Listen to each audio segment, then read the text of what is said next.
بسم اللہ الرحمن الرحیم۔ ناظرین، فجر کی نماز کے بعد یہ تسبیح پڑھو۔ یہ وہ مبارک کلمات ہیں جو نبی پاک صلی اللہ علیہ وسلم کے پسندیدہ کلمات میں سے ہیں، اور آپ صلی اللہ علیہ وسلم فجر کی نماز کے بعد ذکر و اذکار میں ان کا ورد بھی فرمایا کرتے تھے۔ ان کلمات میں دنیا اور آخرت کے قیمتی روحانی خزانے چھپے ہیں، اور یہ اللہ تبارک و تعالی کی خاص توفیق سے ہی نصیب ہوتے ہیں۔ محترم ناظرین، فجر کا وقت وہ روحانی لمحہ ہوتا ہے جو نہ صرف دن کی ابتدا کرتا ہے بلکہ انسان کی روح، دل اور دھڑکن کو بھی نئی روشنی عطا کرتا ہے۔ یہ وہ مقدس گھڑی ہے جس میں زمین پر سکون چھایا ہوتا ہے، ہوائیں گواہی دیتی ہیں، فرشتے حاضر ہوتے ہیں، اور اللہ تبارک و تعالی کے دربار سے رحمتوں، برکتوں اور مغفرتوں کا نزول ہوتا ہے۔ فجر کے وقت میں ایک خاص روحانی کشش اور نورانیت ہوتی ہے جس کی گواہی ہمیں قرآن و حدیث کی روشنی میں بار بار ملتی ہے۔ قرآن مجید میں اللہ تبارک و تعالی فرماتے ہیں، فجر کے وقت قرآن کا پڑھنا ایسا ہے کہ اس پر فرشتے گواہ ہوتے ہیں۔ اس آیت مبارکہ سے واضح ہوتا ہے کہ فجر کا وقت اللہ کے قریب ہونے کا خاص موقع ہے، اور اس وقت قرآن کی تلاوت، ذکر و اذکار اور تسبیح اللہ کے ہاں خاص قبولیت رکھتی ہے۔ یہی وجہ ہے کہ نبی کریم صلی اللہ علیہ وسلم نے اس وقت کو غفلت میں گزارنے سے منع فرمایا اور اسے نجات اور کامیابی کا زینہ قرار دیا۔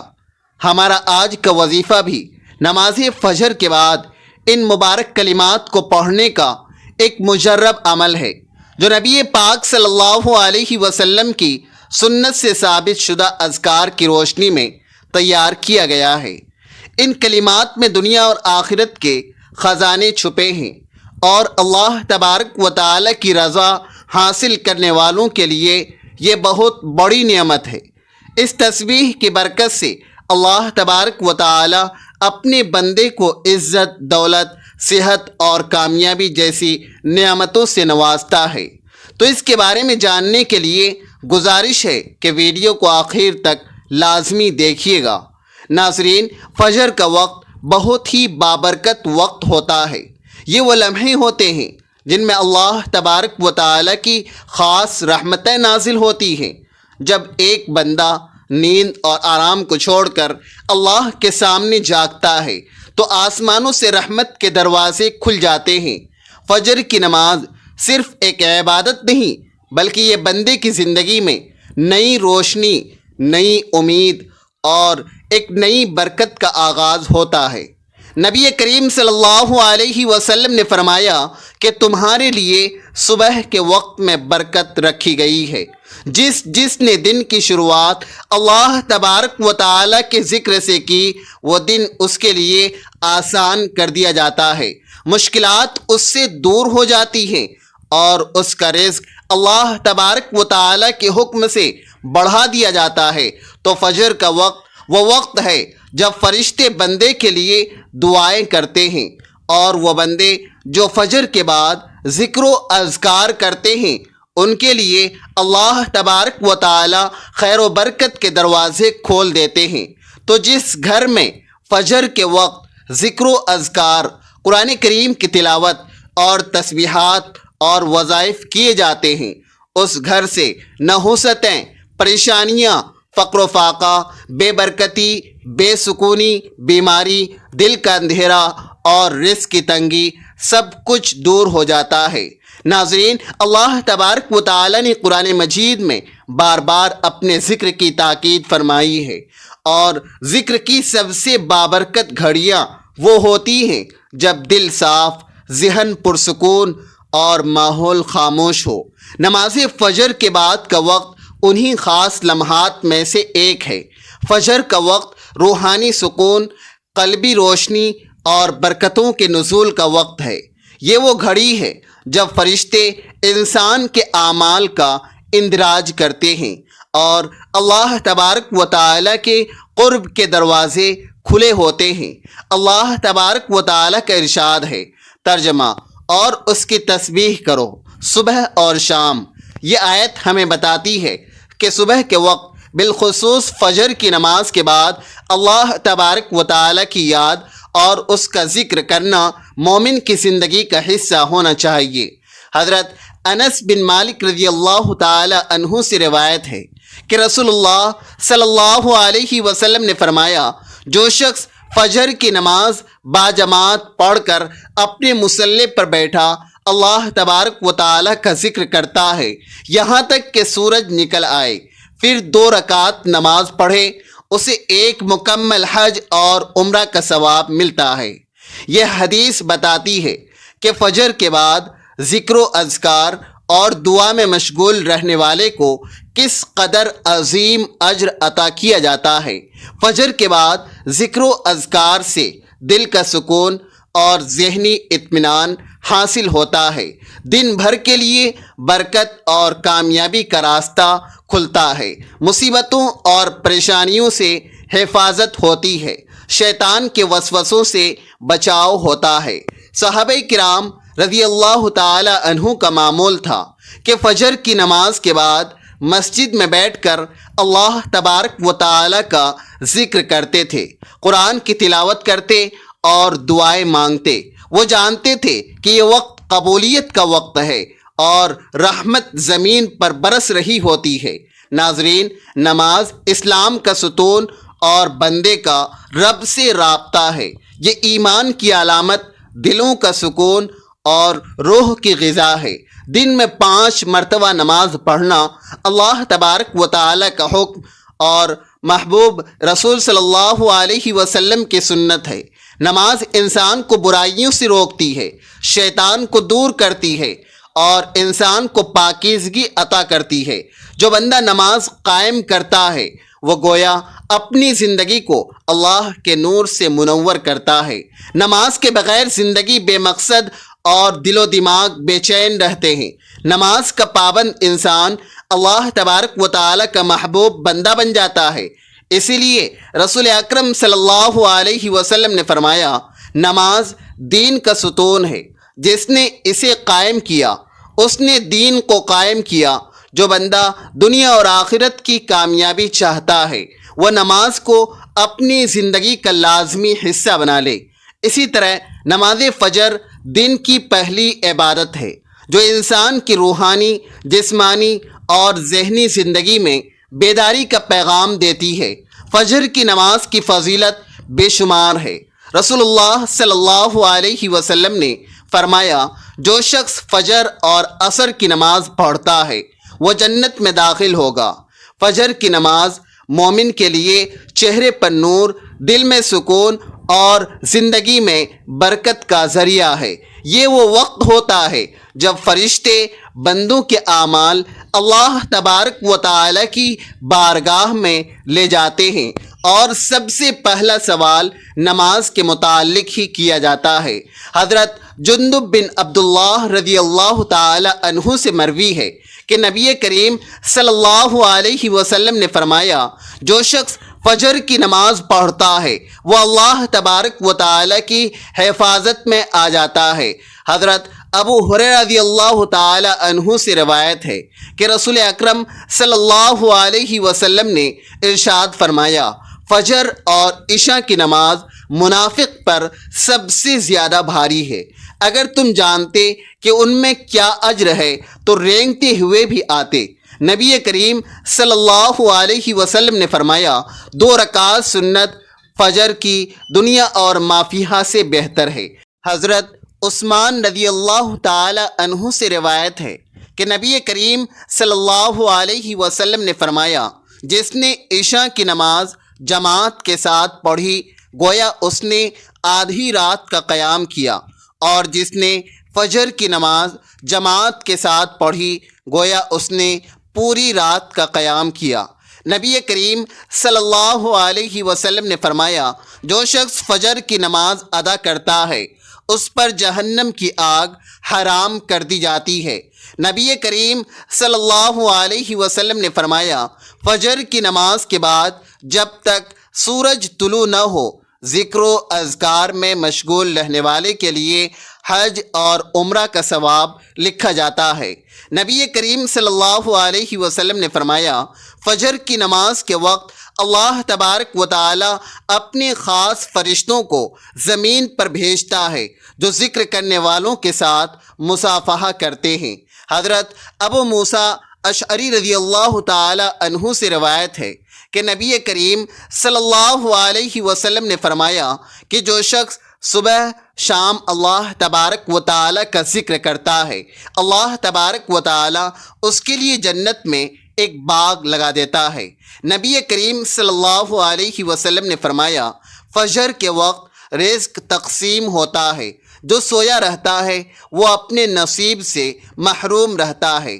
حضرت علی رضی اللہ تعالی عنہ فرماتے ہیں، میں نے رسول اللہ صلی اللہ علیہ وسلم سے سنا، فجر کی نماز انسان کو سستی، غفلت اور نفس کے دھوکے میں سے نکال کر اللہ تبارک و تعالی کے قریب کر دیتی ہے۔ یہ وقت دعا کے قبول ہونے کا ہے اور رزق میں کشادگی کا سبب بھی۔ جو شخص فجر کی نماز کو اہمیت دیتا ہے اس کے دن کا آغاز رحمت اور روشنی سے ہوتا ہے۔ تو نماز فجر کے بعد آپ نے جس تسبیح کا ورد کرنا ہے، یہ ایک ایسا روحانی خزانہ ہے جو دنیا اور آخرت کی ہر نعمت کا دروازہ کھول دیتی ہے۔ ناظرین، غزوہ بدر اسلام کی تاریخ کا پہلا اور فیصلہ کن معرکہ تھا جو 17 رمضان المبارک 2 ہجری کو میدان بدر میں پیش آیا۔ اس معرکے میں اللہ تبارک و تعالی نے مسلمانوں کو اپنی غیبی مدد سے فتح عطا فرمائی، اور سب سے اہم لمحہ وہ تھا جب فجر کے وقت اللہ تبارک و تعالی نے فرشتے نازل فرمائے جنہوں نے مسلمانوں کے ساتھ مل کر جنگ لڑی۔ یہ واقعہ قرآن کریم میں بھی بیان ہوا ہے اور احادیث مبارکہ میں بھی اس کی تفصیلات موجود ہیں۔ جب رسول اللہ صلی اللہ علیہ وسلم نے مدینہ منورہ میں اسلامی ریاست قائم کی تو قریش مکہ کو یہ برداشت نہ ہوا۔ انہوں نے مسلمانوں پر حملہ کی تیاری شروع کر دی۔ اسی دوران ایک قافلہ جو ابو سفیان کی سربراہی میں شام سے مکہ واپس جا رہا تھا، اسے روکنے کی کوشش میں مسلمانوں نے بدر کے مقام پر پہنچے، مگر قافلہ بچ کر نکل گیا اور مکہ سے قریش کا لشکر جرار مسلمانوں کے مقابلے کے لیے آ گیا۔ مسلمانوں کی تعداد صرف 313 تھی، جبکہ قریش کا لشکر 1000 سے زیادہ پر مشتمل تھا۔ مسلمانوں کے پاس مکمل اسلحہ تھا، نہ گھوڑے، مگر ان کے دل اللہ تبارک و تعالی کی محبت، توکل اور ایمان سے لبریز تھے۔ نبی کریم صلی اللہ علیہ وسلم نے میدان بدر میں ایک رات قبل دعا میں ہاتھ اٹھا کر اللہ تبارک و تعالی سے التجا کی، اے اللہ، اگر آج یہ مسلمان کی جماعت ہلاک ہو گئی تو روئے زمین پر کوئی تیری عبادت کرنے والا باقی نہ رہے گا۔ اللہ تبارک و تعالی نے قرآن مجید میں فرمایا، جب تم اپنے رب سے مدد مانگ رہے تھے تو اس نے تمہاری دعا قبول فرمائی کہ میں تمہاری مدد کے لیے 1000 فرشتے بھیج رہا ہوں، جو کہ ایک کے بعد ایک آتے جائیں گے۔ جب جنگ کا وقت آیا اور دشمن اپنے پورے ساز و سامان کے ساتھ میدان میں اترا تو اللہ تبارک و تعالی نے فجر کے قریب فرشتے نازل فرمائے۔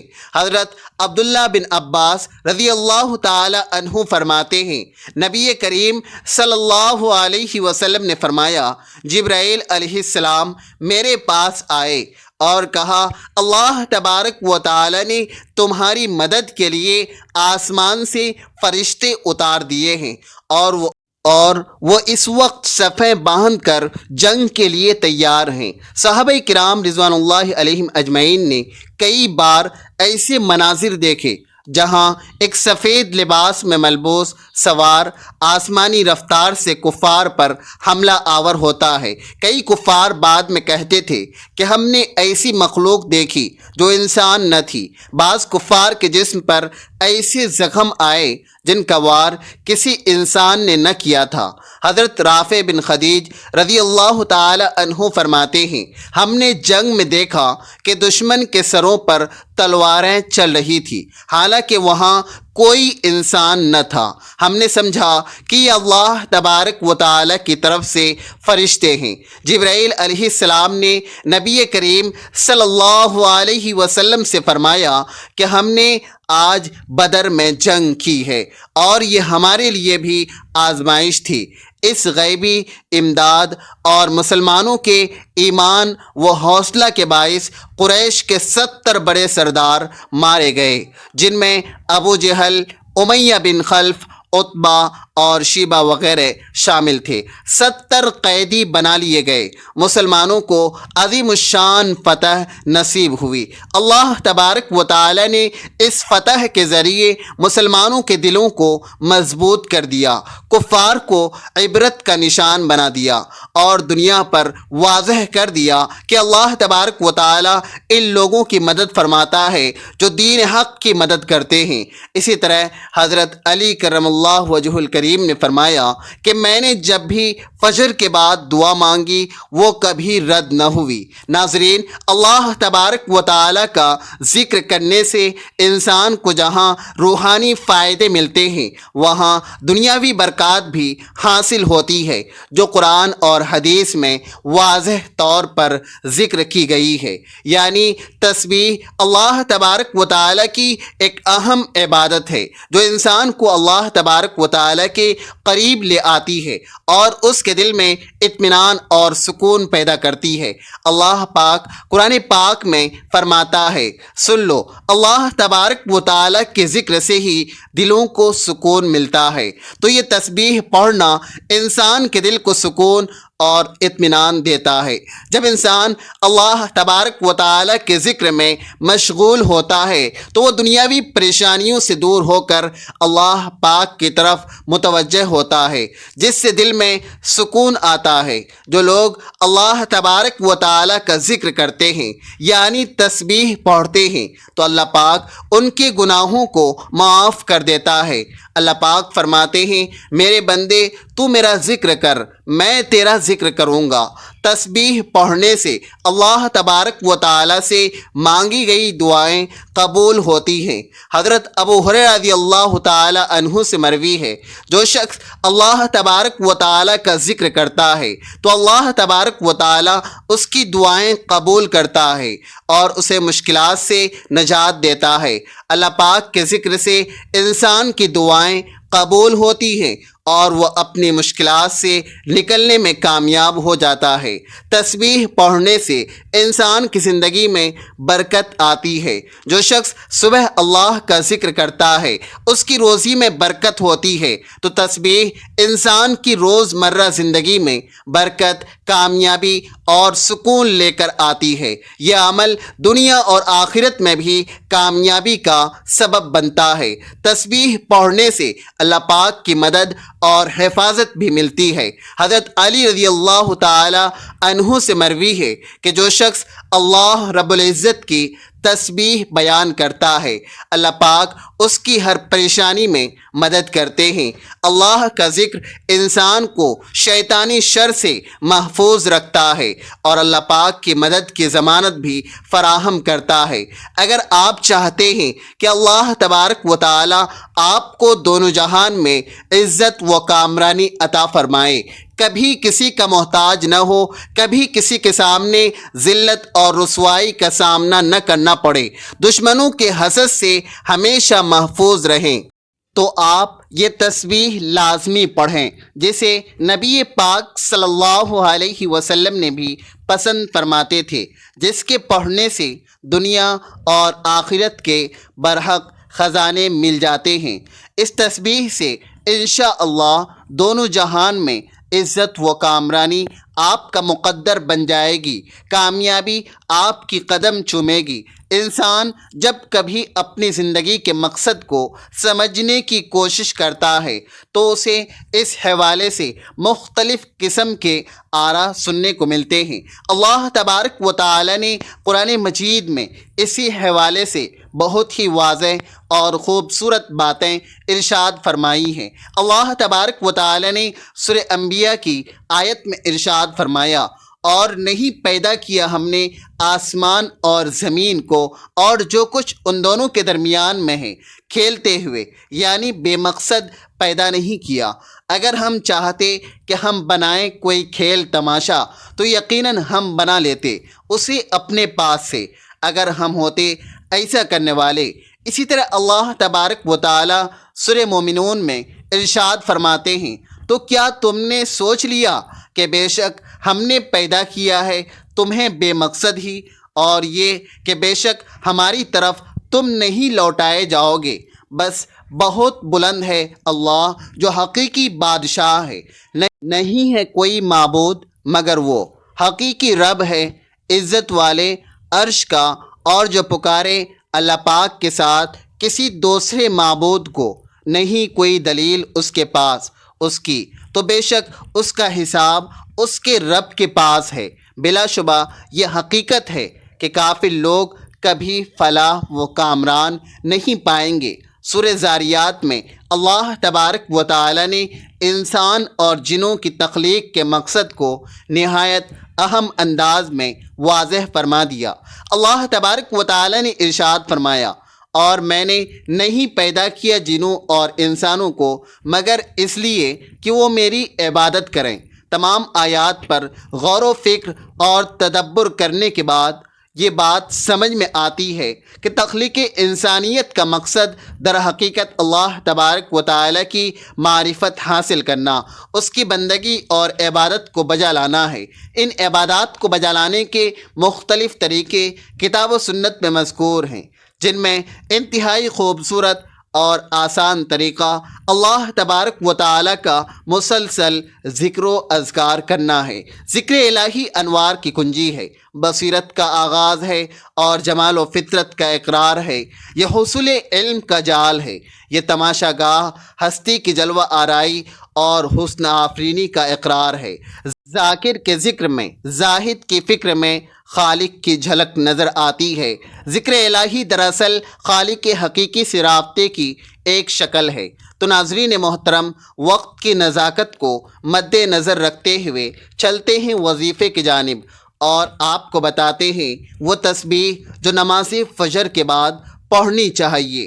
یہ وہ مبارک ذکر ہے جس میں دنیا اور آخرت کے قیمتی خزانے چھپے ہیں، بہت سے راز پوشیدہ ہیں، اور اللہ تبارک و تعالی کی توفیق سے ہی انسان اسے پڑھ سکتا ہے۔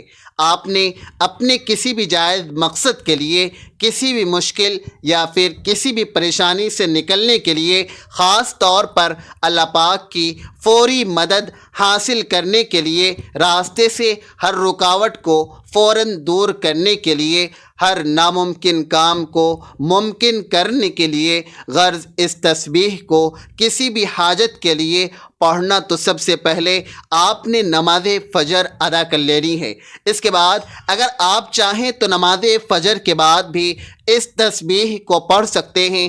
اگر نماز کے بعد نہیں پڑھ سکتے تو چلتے پھرتے، اٹھتے بیٹھتے، جب جہاں جیسے آپ کو وقت مل جائے، فجر کی نماز کے بعد سورج نکلنے سے پہلے آپ نے اس تسبیح کو لازمی پڑھنا ہے۔ اس کے لیے باوضو حالت میں سب سے پہلے درود پاک پڑھ لینا ہے۔ ثواب کے طور پر ایک مرتبہ میرے ساتھ بھی درود پاک پڑھ لیجئے۔ اللہم صلی علی محمد وعلی آل محمد کما صلیت علی ابراہیم وعلی آل ابراہیم انک حمید مجید۔ اللہم بارک علی محمد وعلی آل محمد کما بارکت علی ابراہیم وعلی آل ابراہیم انک حمید مجید۔ درود پاک پڑھنے کے بعد آپ نے اپنے مقصد کی نیت کرنا ہے، اور جب آپ نیت کر لیں تو فوری طور پر اب آپ نے اعوذ باللہ من الشیطان الرجیم اور بسم اللہ الرحمن الرحیم پڑھ کر وظیفے کا آغاز کرنا ہے، اور سب سے پہلے اللہ پاک کے ناموں کی تسبیح شروع کر دینی ہے، اور اللہ پاک کے یہ 3 نام یا اللہ، یا رحمان، یا رحیم، ان کا ورد شروع کر دینا ہے، اور بزرگوں کے بتائے ہوئے تجربات کی روشنی میں ان 3 ناموں کو 101 مرتبہ پڑھنا ہے۔ بہت پرتاثیر ہے۔ حضرت علی رضی اللہ تعالی عنہ سے مروی ہے، اگر تم پریشان ہو تو اللہ کے نام کا ذکر کثرت سے کیا کرو تو اللہ پاک اس کی تمام مشکلات آسان کر دیتا ہے۔ اس کے لیے یا اللہ، یا رحمان، یا رحیم کا ذکر پڑھتے رہیں۔ اللہ پاک کے یہ تینوں ناموں کا ذکر کرنے کے بعد اب آپ نے آج کے عمل کی وہ تسبیح پڑھنی ہے جو اس عمل کی اصل جان ہے۔ آپ اپنی زبان سے سبحان اللہ و بحمدہ سبحان اللہ العظیم، استغفر اللہ و اتوب الیہ، سبحان اللہ و بحمدہ سبحان اللہ العظیم، استغفر اللہ و اتوب الیہ کے کلمات ادا کریں۔ یہ وہ کلمات ہیں جو نبی کریم صلی اللہ علیہ وسلم کی احادیث کی روشنی میں فجر کے بعد کے بہترین اذکار ہیں۔ ان کلمات میں اللہ تبارک و تعالی کی پاکیزگی کا اظہار ہے، اس کے شکر کی علامت اور مغفرت کی درخواست ہے۔ اس کی مکمل ایک تسبیح پڑھنی ہے، یعنی پورے 100 مرتبہ آپ نے ان کلمات کی تسبیح پڑھنی ہے۔ اس کے بعد آپ نے قرآن پاک کی ایک بہت ہی مختصر اور جامع صورت یعنی سورۃ الکوثر 3 مرتبہ پڑھنی ہے۔ بسم اللہ الرحمن الرحیم، انا اعطیناک الکوثر فصل لربک وانحر ان شانئک هو الابتر۔ 3 مرتبہ سورہ کوثر پڑھنے کے بعد اب آپ نے اتنا ہی درود پاک پڑھ لینا ہے جتنا وظیفہ شروع کرنے سے پہلے پڑھا تھا۔ یہ عمل بہت ہی کمال کا عمل ہے، بہت ہی برکت والا وظیفہ ہے۔ آپ نے اس کو نماز فجر کے بعد لازمی پڑھنا ہے۔ اس تسبیح کو پڑھنے کا معمول بنا لیں۔ اس تسبیح میں دنیا اور آخرت کے خیر کے راز پوشیدہ ہیں۔ فیصلے آپ کے حق میں ہوں گے، جیسا آپ چاہیں گے ویسا ہوگا۔ اللہ تبارک و تعالی آپ کی جائز خواہشات پر کن کا حکم فرما دے گا، آپ کی ہر جائز مراد کو پورا فرما دے گا۔ ناظر محترم، یہ چھوٹی چھوٹی تسبیحات ہیں، ان پر خود بھی عمل کریں، اپنے گھر والوں کو اور اپنے دوست احباب کو بھی ان کے متعلق ضرور بتائیں تاکہ ان کو پڑھنے سے دنیا اور آخرت کا فائدہ حاصل ہو، اور جو برکات آپ کو حاصل ہوں گی انشاءاللہ آپ خود بھی اپنی نظروں سے اس کے برکات دیکھیں گے، اور دنیا بھی دیکھ کر حیران رہ جائے گی، اور اللہ تبارک و تعالی آپ کو آخرت میں اتنا اجر دیں گے جو بیان کرنے سے باہر ہے۔ اللہ تبارک و تعالی ہم سب کو نیک اور اچھے کام کرنے کی توفیق عطا فرمائے، آمین۔ دعا ہے کہ اللہ تبارک و تعالی میرا سنانا اور آپ کا سننا اپنی بارگاہ الہی میں قبول منظور فرمائے، آمین۔ ناظرین، گزارش ہے کہ اللہ رب العزت کے 99 ناموں میں سے کوئی ایک نام کمنٹ میں لکھ دیں، اللہ تبارک و تعالی ہم سب کا حامی و ناصر ہو، آمین۔ جزاک اللہ۔